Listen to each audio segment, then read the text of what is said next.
Hey, Josh Rifkin here. I'm going to be explaining how we install slat wall between two columns. You're going to need 4 pieces of slat wall, which are labeled part 50. These are 2 feet by 3 feet wide. And we're going to stack 4 of these on top of each other. But in order to do that, we need to take this slat wall block, which has 4 5 millimeter fluted dowels.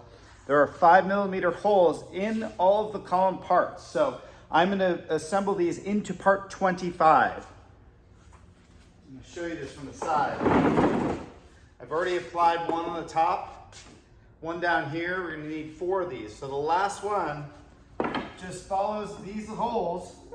You just pressure fit those in like that. And now you have a 1/2 inch channel. Now I'm going to rotate this back over. We're going to put the slat wall in here, so we're going to stack it up. So I'm going to take the first piece. I'm just going to slide it into that channel that you've now created. I'm going to take the second one, and I'm going to slide it in as well. Now that we have 2 of them up and we're at 4 feet, I'm just going to take this column here, and I'm just going to pull it and line it up with this channel on the opposing column, pull into place. Now they're seated. What I want to do now is I want to grab a ladder and put the last 2 pieces in. I'm just going to slide them in from the top.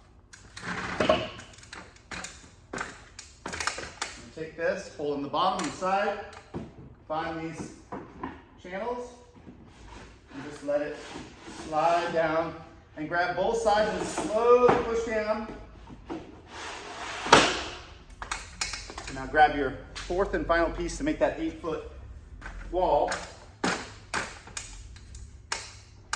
Find the channel, drop it down, grab both sides and evenly drop it down at 90 degrees. The final piece, which is very important, this joist, this cross beam, you're going to drop these slots into the opposing columns so that the columns cannot separate.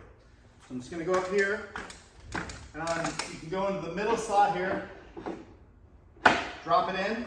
Now these will not separate. You can also use that cross member to attach an arm light